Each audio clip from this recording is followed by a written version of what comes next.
Welcome to the Up Podcast, raw real talk on everything young parenting. From self-care, co-parenting, and family planning to balancing school, work, relationships, and goals. Together, we're challenging society's assumptions and building a safe and supportive community for young parents.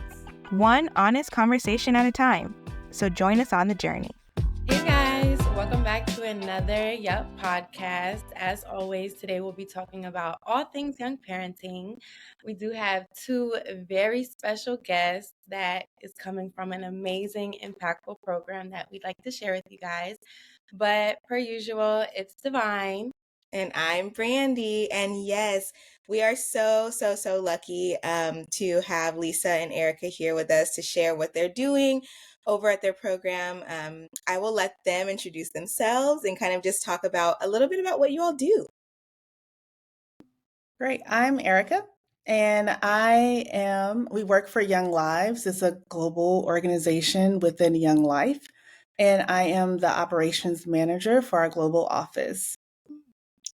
And I'm Lisa Nauman, and I get the privilege of being over the Southwest. I like to say it's the most beautiful states. Arizona, California, Nevada, New Mexico, Hawaii. So Thank you guys so much for being on our podcast today. I would love to have a chance to get to know a little bit more about you guys personally and more so, the specifics of Young Lives and how it came into creation. Sure. I'll go first because I'm newer to Young Lives than Lisa is, so Lisa can give you all the history. But I live in northern New Jersey, which means I'm not from New Jersey. I'm originally from Houston, Texas, and I had my children later in life. So I have two little boys, 6 and 7 right now, married, and I have a bonus daughter who is 18. And so I actually I worked for Young Life. And then after about 2.5 years or so with Young Life, after going to my second Young Lives camp, was invited to consider a different position within Young Lives. And so I did. And it's been great. I've enjoyed working with a team of so many bad women internationally that are really leading what is happening, not just with teen moms and dads, but just in this work period. And so whether it is in their own country, however that looks, they're doing things that others are not doing or considering doing, and being able to restore healing and dignity to our moms and dads has been such a beautiful thing to watch. These women and now men coming along, but these women who have been leading for so long in this organization, I love to stand beside them and support on the sidelines. so sweet. And I have been a part of Young Lives for 19 years. I came to Young Lives as an adult. One of my friends kept saying, I need to go take my teen mom somewhere. I'm like, your teen mom? What are you talking about? And she talked about just a mentorship program that comes alongside pregnant and parenting. At that point, mostly moms. Now we have a lot of dads involved. And I, as a person whose mom was pregnant at 15, pregnant at 14, had a baby at 15, I just felt like what an amazing thing to give back. And the longer I'm a part of Young Lives, my favorite thing is to tell young moms, like, I could be your kid, like your kid could be standing here in 19 years. And so you're not alone, and we're here with you. And it's just been one of my favorite jobs that I've been called to. I love that so much. And I know we talked about this before, Lisa, but just sharing that shared experience of my parents being 15 and 16 when they had me, and just look at where your child can be, look at where we are now. And Divine having a child at 16, and so she can be in that position of her kids looking up to us too. I love that. Another thing that I really, really love about what we have met and we have spoken about in the past is kind of the importance of one balancing, childlike humor and also parenting. And something that you all really, really, really have emphasized in our meetings together is the use of humor. And so I kind of just want to spend a little bit of time talking about that and just talking about how that plays into adultification. And if anyone is not clear about what that is, it really it's kind of a term that assumes that young people, specifically young women in a lot of cases, and young women of color in a lot more cases, are seen as more mature or seen as not as needing of support for whatever reason, right? And I think that young parents get this a lot because, oh, you had a child, and then we kind of forget, but you are a child sometimes in some cases, or your brain is not, even if you're in your early 20s, your brain's not fully developed yet, right? And so there is this balance between allowing space to grow and be an adult and be a parent, but then also honoring the fact that they are still young and still should have these certain experiences and these certain supports. And so can you all just talk about how you all use humor and how you all kind of combat that whole adultification piece, just to make sure that your young parents feel held and supported and loved? Yes. One of my favorite things when I came to Young Lives was laughter.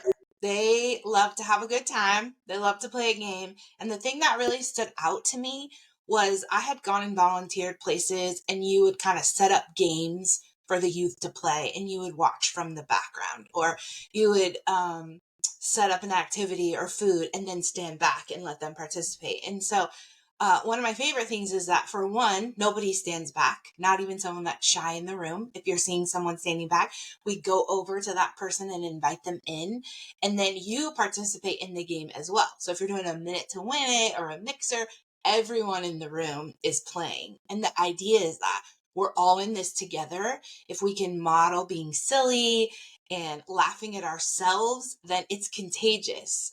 If you ever watch those giggling baby videos, you can't not laugh. Like it gets me giggling and then I can't stop. And so the idea is that it's contagious to kind of be in something together and to break down the walls. And so it's my favorite thing to watch a room full of laughter then turn into exactly what you guys are doing, real life. And so we want to embrace both of those because I think we go deeper when both those things can happen. What do you think, Erika? Also, I think it becomes a part of like a healing that they are able to laugh in a safe space, um, be silly and like embrace that kid like part of them, and then learn how to do that with their babies. So even we do have like our clubs where there are games and silliness and dancing and all those things that are happening. But even like with some of our activities, last December, the group that I volunteer with, we took them to the zoo.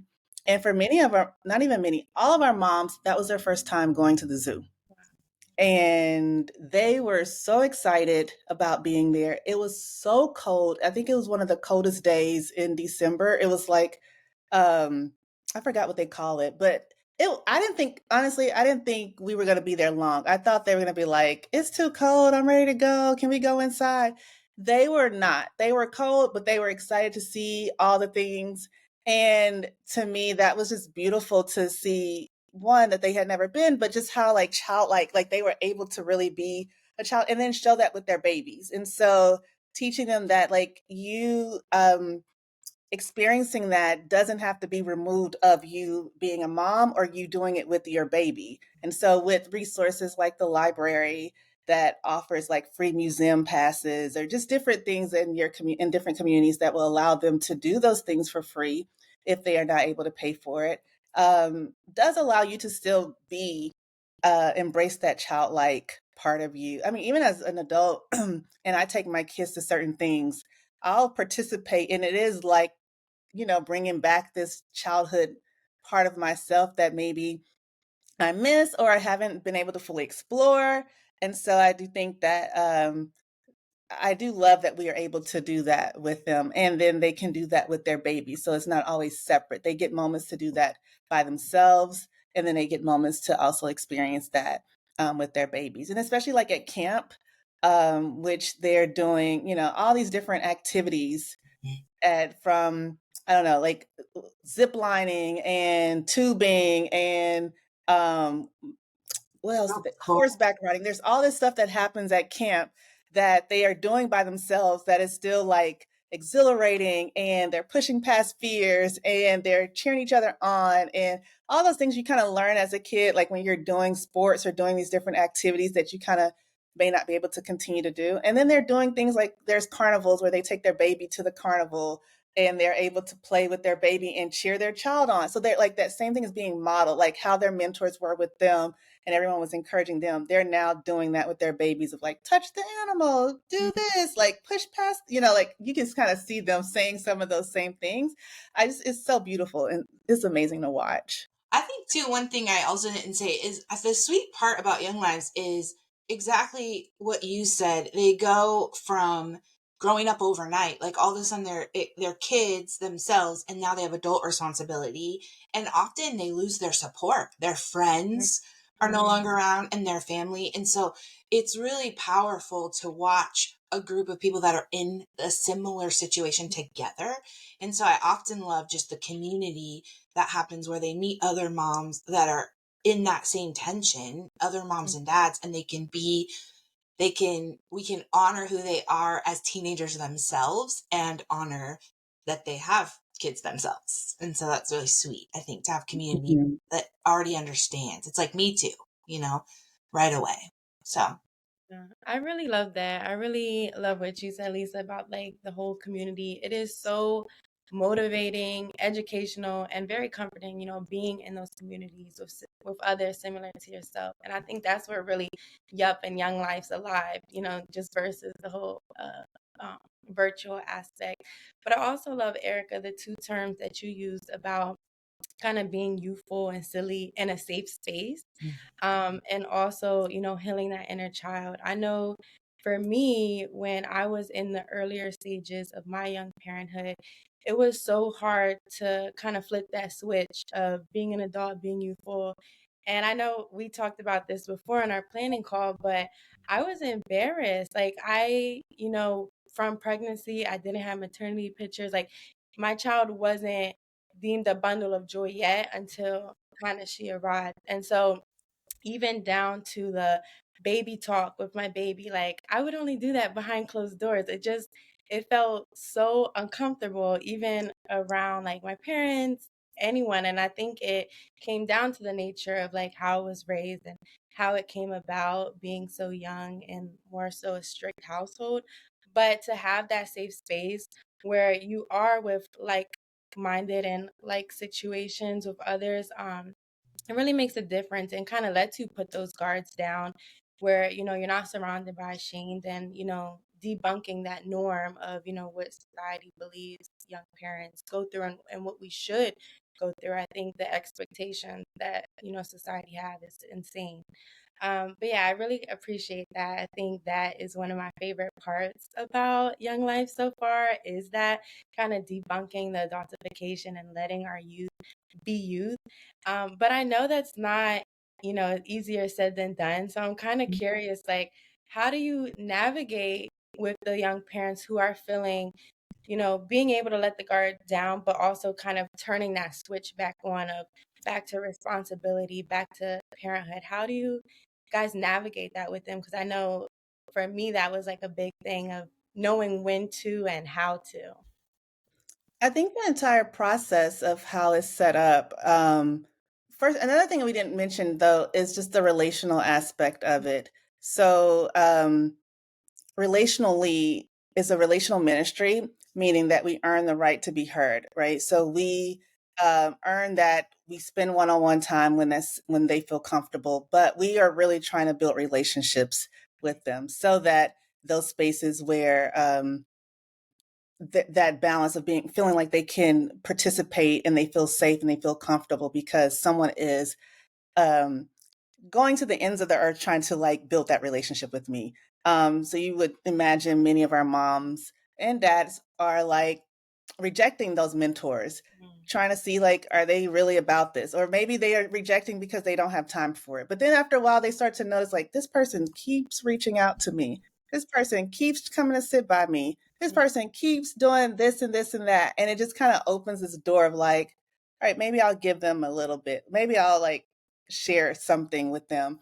But I think that's similar to like what that experience is like in person of like, all right, I'm going to keep like doing something that I can catch your attention with, to try to like get you in just a little bit to open up.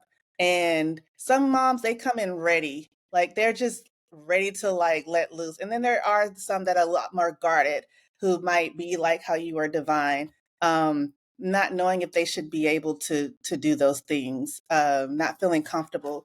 And even culturally, like we're talking about like the US, but like I've seen that other countries, um, that laughter, childhood play, like crayons, drawing, that is lost in many in other countries. So in ways that we do in the States, that's not happening in other places.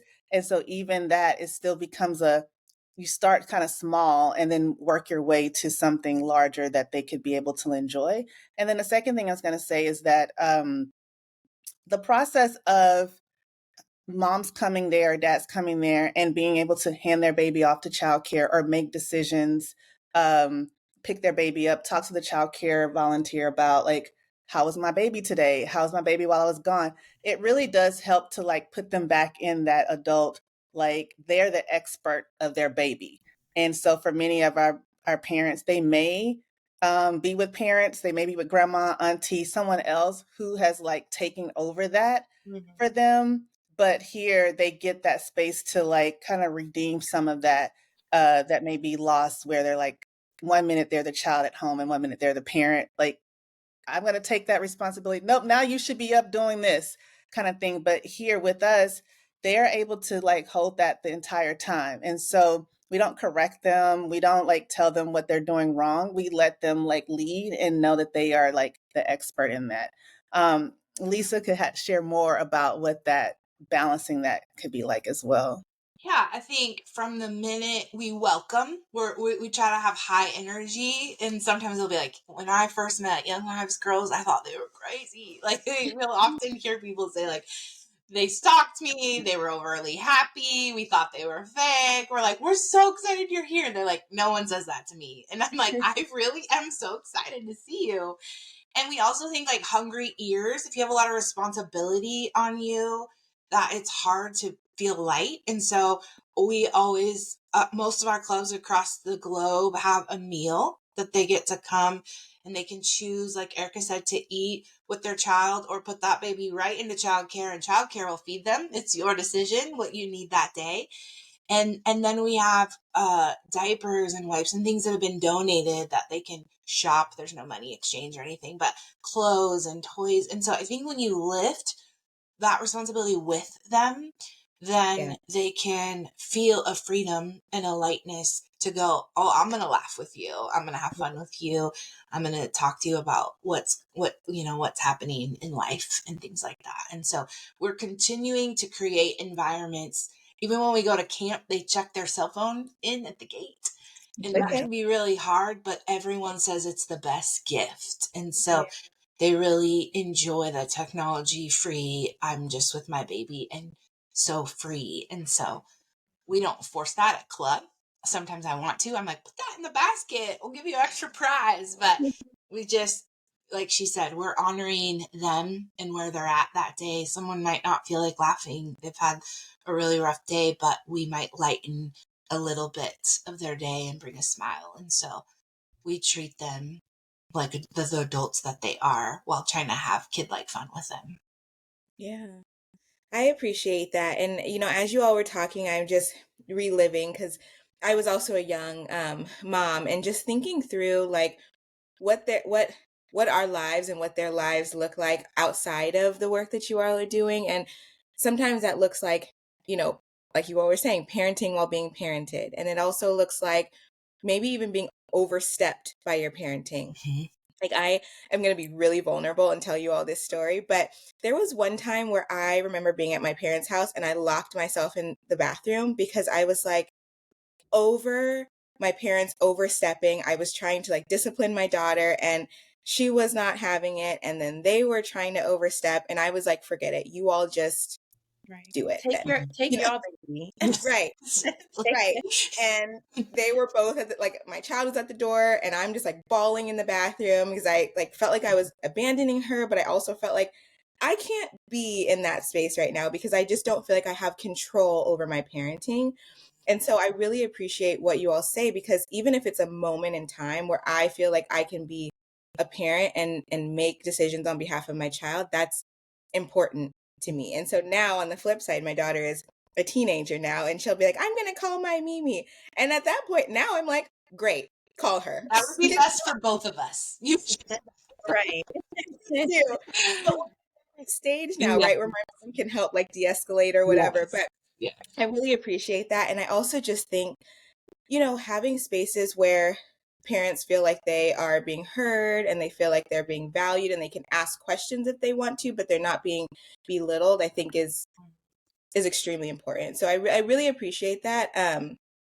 And I really appreciate that balance, right? And so another thing that we talk about a lot in Yup is just kind of stigma, isolation, and these feelings of inadequacy. I know for years I did it all by myself and like would not ask for help, and people would say, "Why are you not asking for help?" And I was like, "Well, I kind of feel like I did this thing that was taboo and I wasn't supposed to do it, and so." Now it's all on me. Like if I ask for help, someone's going to be like, "See, told you so, told you so. You shouldn't have been being an adult. You shouldn't have been, you know, whatever." And so I think that a lot of young parents feel that way and they feel like they have to carry everything on their shoulders. So, what are some of the other challenges that you think or that you all see among your young parents that they're kind of facing in their day to day? And then how do you all address those things? A lot of challenges. It's no surprise that groceries are expensive. Housing, uh, insecurities, financial struggles, navigating school while raising a child. And like we mentioned earlier, sometimes the loss of family support. We love those families, and then sometimes they overstep or they understep, and they're just like you said, like you made this bed and you're going to lie in it. And one thing we're really careful about is we try to tell our leaders 2 ears, 1 mouth. So we do a lot of listening because Brittany, thank you for sharing your vulnerable story, but you didn't feel heard, right? And so sometimes it's just getting it out, and then you're empowered to do what you need. You already know what you need to do, but you need someone to go, yeah, you're right. Yeah, I am a good mom, and so we want to stay in our lane, and we want to partner with nonprofits that help with those things. We want to help them. Often I'll say, would you like to role play?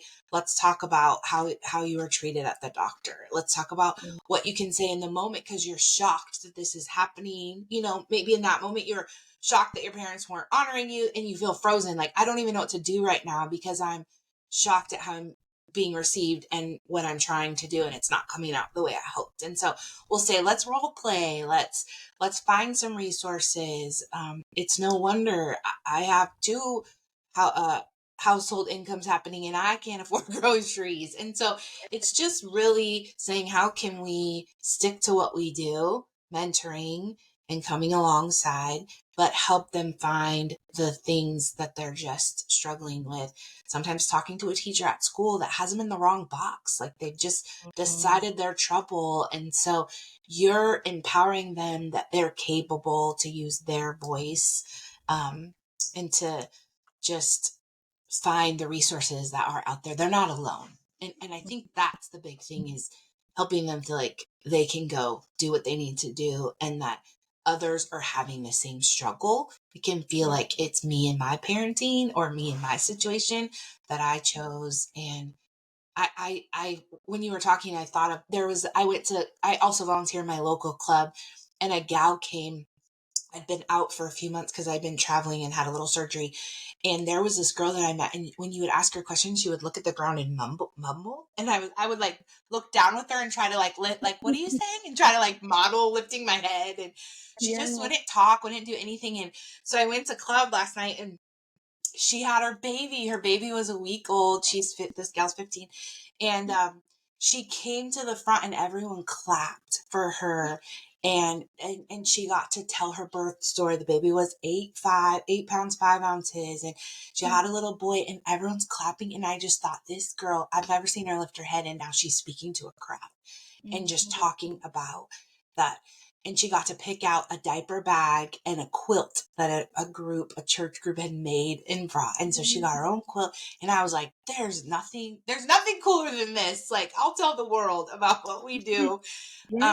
And how we'll match them with the resources they need, and watching literal transformation from I can't even lift my head to I'm being applauded in front of a crowd of moms and dads that are celebrating me, where that hasn't happened anywhere else. I'm like, where else does a 15-year-old get to put her 1-week-old baby on display and get cheered for? It was just sweet to my heart.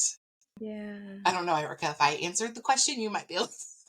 No, I think you did. I just think it's important, like, we don't do it alone as an organization. And so, it's really easy to kind of get in that kind of gray area where you start taking on more than what you should. And so, yes, we do meet them where they are as far as certain needs, but we don't become the house that provides those needs all the time. And so we definitely want to equip our parents to be able to do this for themselves while encouraging them and reminding them that they are resilient, that they can do this, that they have what they need to get through this, or to, all those different things, almost kind of being a cheerleader as well.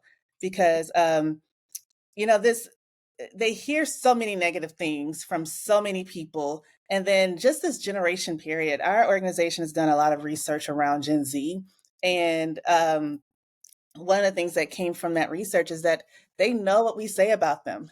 And so saying that they're weak, saying as a generation, they're like, sensitive, or saying they're careless and all those different things. And we say the opposite of that, so that we're kind of like filling a different bucket in their lives. And so yes, we provide these resources, and yes, we're here and we're laughing and all those things, but we're also reminding them that no, you can do this. I know it's hard. I know this isn't that. I know you don't have your GED yet, but you can do, like, you're resilient. Like, they need to hear those kind of words. Not so much strong, but like, you're resilient. Like, you can push through. Like, you are made for this, and we will be with you. But that, like, I I appreciate that findings, because they do know that. And when you know what people are saying about you, you start to kind of take that on yourself, thinking that, well, I guess I am these things because this is what they're saying about me, not recognizing that, but there's other things that you are. And we're going to like pull those other things, and we're going to continue to speak those other things until you start to believe it for yourself. I forgot. Yeah. Moving the conversation from anxiety and overwhelm to resilience and possibilities. I love it. We all need that. Yeah. And I think that's so true. Not hearing those positive instillments, like, it's so easy and naturally to kind of pick up on those subconscious thoughts. Even if you're not hearing it out loud, you already know, like you said, what people are thinking. So I definitely appreciate that. Even my role at Yup is such a full circle experience to kind of be that person for them, instilling light and success and advocacy, and, also having those resources accessible for them, but still giving them that opportunity of like leadership skills and, self advocacy, learning about their self worth, because those all play an effect to, their everyday lives, getting through one day at a time. All of those little things that seem so little, really go a long way. So I do really appreciate that. And I noticed, Lisa, you mentioned kind of for the young mom you mentioned, kind of having her honored. I think that is so beautiful. And I noticed you use the word church. And sometimes that is doesn't always go hand in hand with young parenthood. Yes. So I'm kind of interested, like, is that common for you guys? What is, what does the role of, spirituality and faith kind of play into your program? And how are ways that you guys stay inclusive for other young parents who, may have different backgrounds and lifestyles? I want to say our mission real quick, and then I'm going to let you have it because I realized we never said it, which is our mission is to introduce expected and parenting, this is adolescents to Jesus and help them grow in their faith. And so for Young Lives, though, we take that a step further with not just growing their faith, but growing life and growing leadership. And so as we share those other components, we recognize that it's not enough to just growing your faith, but as a parent, you are also growing in your leadership, whether it is outside of your home, but also inside of your home as well. And you're growing in life as you learn about how to live and how to parent. And so that we do introduce all adolescents. Our goal is to introduce them to Jesus, whether they decide to follow or subscribe or whatever, that is on them. And so our goal is not necessarily to like convert everyone, but it is to introduce.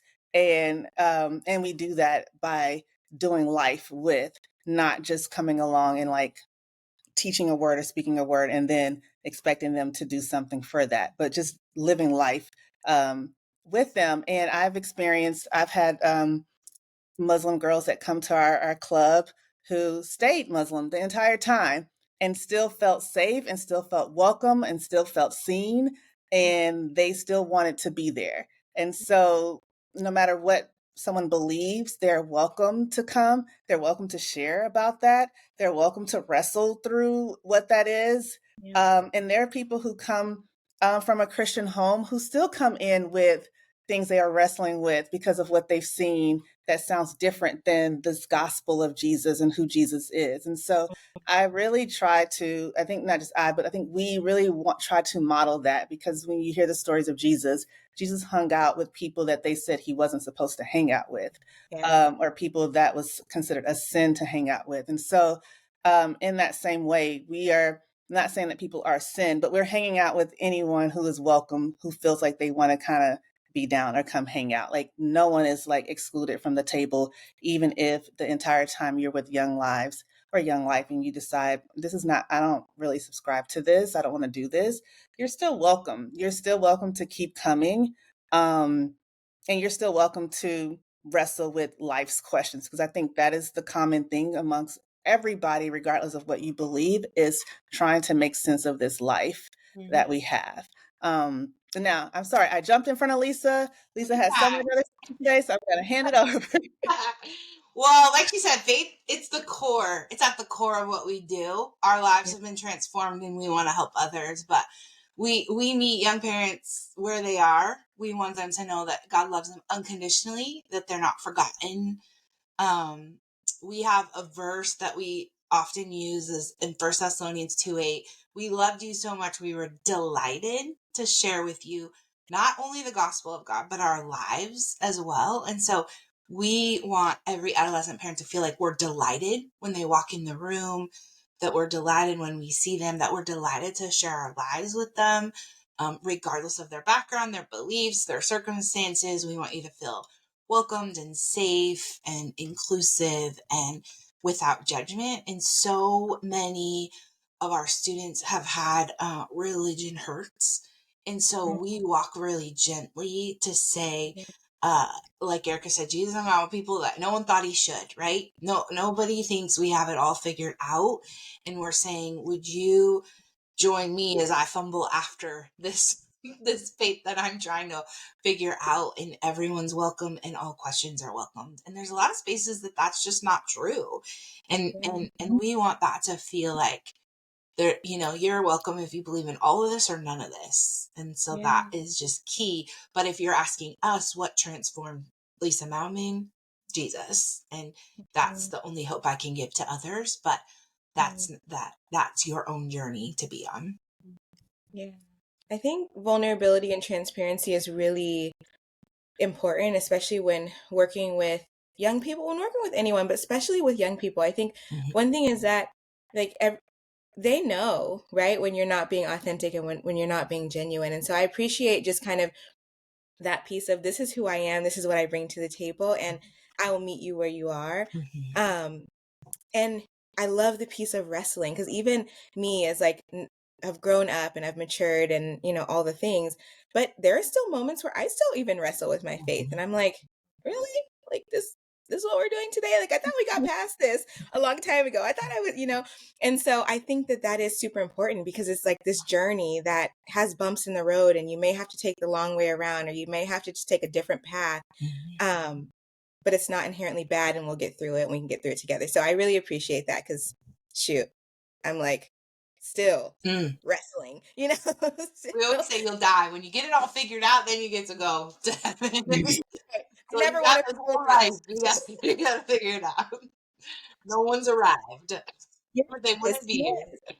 here. Yes. And I always promise to kind of ask off the cuff questions. And so today will be no different. But one thing that kind of stuck out to me is, and this is a conversation that I have with our team sometimes, and that I have with other professionals kind of just who serve youth in different capacities, that how do you take care of yourself? Like, how do you balance instilling the importance of like taking care of yourself for the young parents, and, honoring yourself and honoring your child? But then how do you all as professionals prioritize that and take care of yourselves? Because I know that there are stories that are heavy. I know that you all probably carry the weight of some of these young parents, and go home feeling like, are they going to be okay? Or are they, and so how do you all do that? How do you navigate that? Good.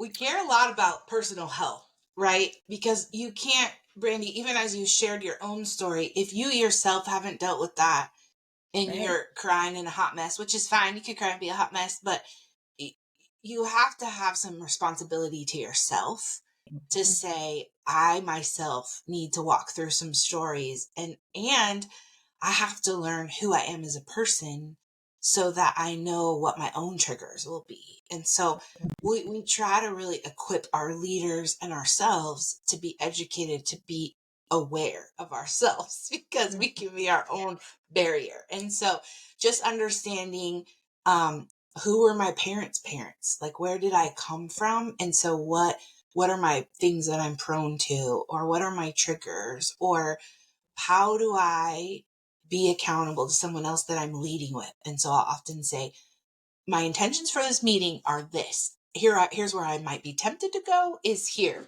And so, and then just being real, like my heart is broken for some of the stories I hear. And so Jesus went away so much to be alone and to have solitude and Sabbath. And I think in this world, we have so much social, for me, myself, I guess I can't speak for everyone, but for me, I have to like take a little time out from social media. I have to sit in a dark room. Sometimes my husband will come in and go, just making sure all is well. I'm like, I'm just refilling the cup of, because I think you have to grieve what you're hearing. This isn't how the world should be. And it's hard. And then we learn little things about, if a girl tells you a hard story, just saying, I'm sorry this da da da da da happened to you. Because sometimes our body holds on to things that aren't even ours. Like our bodies are made to be so amazing. And so when someone tells you trauma, or you're watching trauma on the screen and you don't hand it back or say to your body, like, not mine to carry, like this is, we just try to equip people and be aware so that we don't walk through life and go, actually, the entire world sucks. Instead, we go, oh, it's beautiful. We're honoring moms at night. But it's hard to find that balance. So it's a great question that we're always, me especially, just have a heart for trying to be in tune with what's going on inside my body right now that I'm ignoring, and how am I reacting to things. I think one of the things, so when I got into a leadership role as the friend, well, now she's a friend. She actually does Young Lives in Africa, Middle East. She oversees that. And I asked her, like, give me some advice as a woman in leadership. What should I do? And her response was, there are a lot of great benefits, right? Use all of it. Like every year, go do all those, like your medical, your dental, your vision, but also they cut. Our organization gives us a certain amount for therapy. And that you can do that. You can get a reimbursement for massages, like through your insurance. And so I've had to really push myself to do those things because we can forget and think we're making sure everybody else. I'm making sure all my boys have all their stuff. They're hitting all their doctor's appointments, and then I'm not doing mine. And so I think that is one of those things of like really. I think as a woman, remembering like, hey, that self-care doesn't just look like bubble baths or listening to certain music. It can look like making sure you're going to the doctor and making sure you're like whatever opportunities you get, especially if it's free, that you're like taking advantage of those things. And so that is something that I've had to do for myself to remember, like, no, Erika, you still need to go see a dentist. Like you still have to do all these things as well to care for yourself really well. And then the second thing is knowing when to step back. I've had I had a really rough end of December, early January, from deaths to flood. Just a lot of things happened in my family, in my life, and finally had to just say, "Hey, ladies, locally, I'm not going to be able to volunteer in this way for a while. Like, I just need a moment to step back." And so, um, just kind of knowing when that is, when you're on E and when you need to like pull back. And so um, I like that Michelle Obama says, you can have it all, it just may not all be at the same time. And being okay with that, because as someone who wants it all and grew up in the mogul era where it was all about trying to be a Oprah, be a Diddy or something, all these different people. Yeah. You kind of think you're supposed to be able to do all that, and then when you have children and if you have a spouse, and it becomes like, wait, this isn't it. I've had to say, like, wait, my self-care right now looks like stepping back from all of that, or going to get eyeglasses because I need them. And like, I like what Lisa said as far as how we train our mentors. We have people who come with great intentions, right? They want to, people want to give back, but sometimes you have to check the motives and the heart. Meaning, like, if you didn't have a support like this growing up, you may come into this organization and you're functioning from that place of, I didn't have this. I want to come and give this to someone. I want to give them what I didn't have. And when they don't respond in the way that you think they should respond, it could be some triggering, some other things happening within that mentor.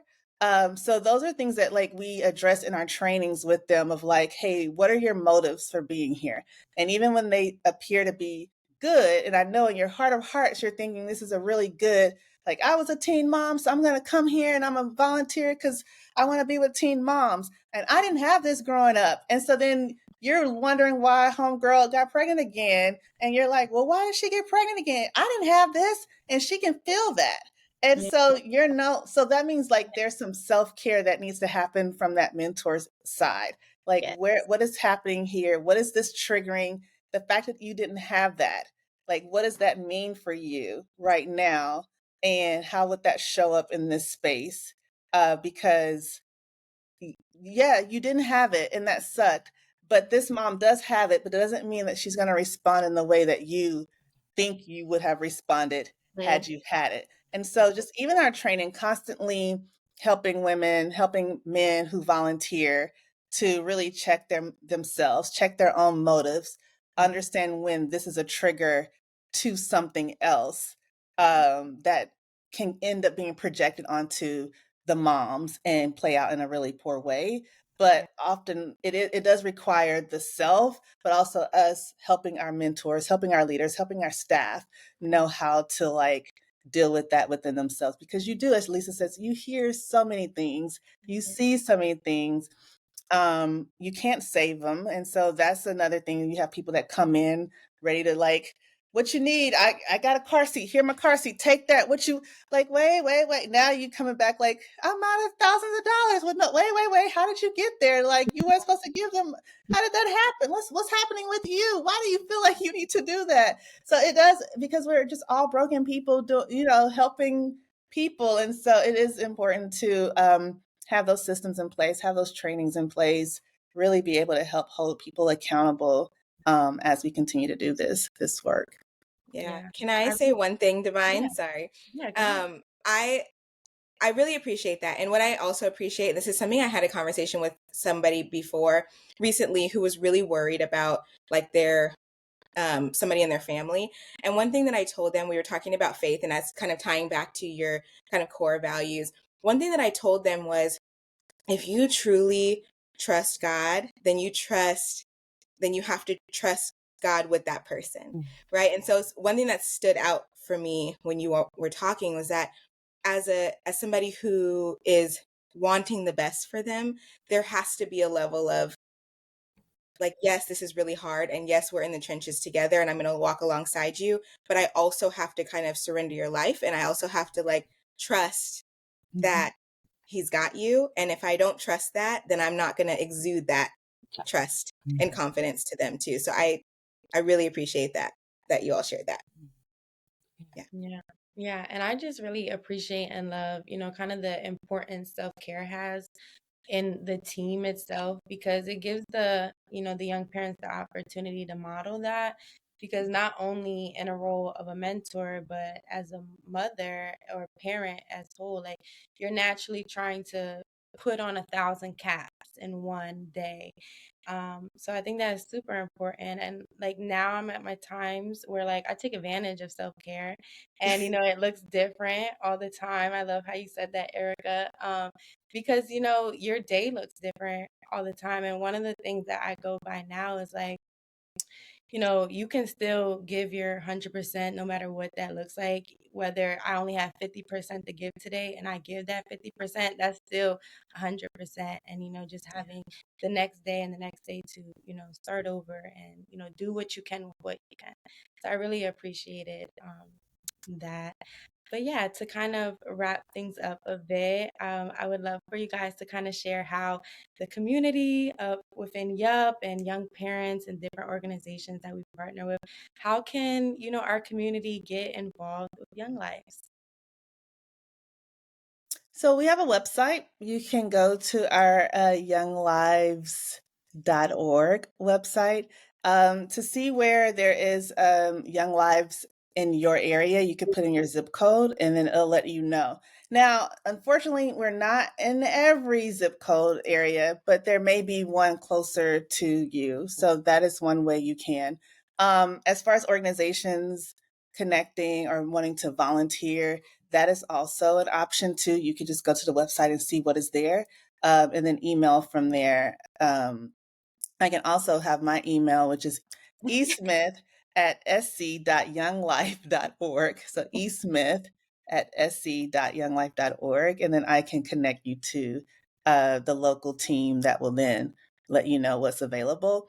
But we're always looking for organizations to connect with. We're definitely always wanting to connect with more parents, but as Lisa said earlier, we definitely cannot do this by ourselves, and nor do we want to. I don't think a healthy organization can do everything, and so we really want to partner with those who are the experts in those different areas so that we can stay in our lane and be the expert in our lane and allow others to come in and do their part so that we can sustain this for the long haul. And so, so yeah, that is the best way, the easiest way to reach out. Lisa, anything else to add? No, we wish we were everywhere, but exactly like she said, we can't do this without others. We're nonprofit, so we rely on donations. We rely on people coming to rock the babies so moms can be moms and dads, and we need all kinds of help. So if this is inspiring to you at all, reach out to all those Yeah. things Erica said.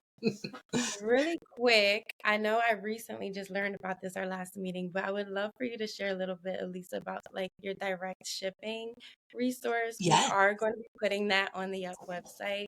But if you can kind of get a little information, and is that also like a certain location kind of a thing? Yeah, that's great. So, what she's speaking of is called Life Pack, something that kind of came to be really heightened through COVID when supplies were really hard to get a hold of and different things like that. And so we partnered with a food bank and a college here to get diapers and wipes and formula and so it's always different, the boxes. And so we have QR codes that we post up in the cities that have Young Lives. And we have a website that you can look at to see if it's in your city, but you scan that QR code and you fill it out. And a box is prayed over and shipped right to your front door by a mom that's come up in our program. She gets to pack that box and pray for the family that's going to receive those resources, and then match you with a community closest to you so you can continue to find things that you need and different things, and a closest mentor to you. So I'm really So that is where Lisa, did you say where that in the was? Southwest, mostly where I am. So those states that I mentioned, but we also serve a Palmetto region in Southern South Carolina. But that's on that website. So Some of so in the U.S. that we're split divisionally, and some divisions do Life Pack, and some have some version of it. But what she's speaking to specifically are those are in the Southwest yes, area that could follow that. So I don't want someone in Philly like, I thought I was going to get me a package up here. It may be a different process than how they would do it there. yes.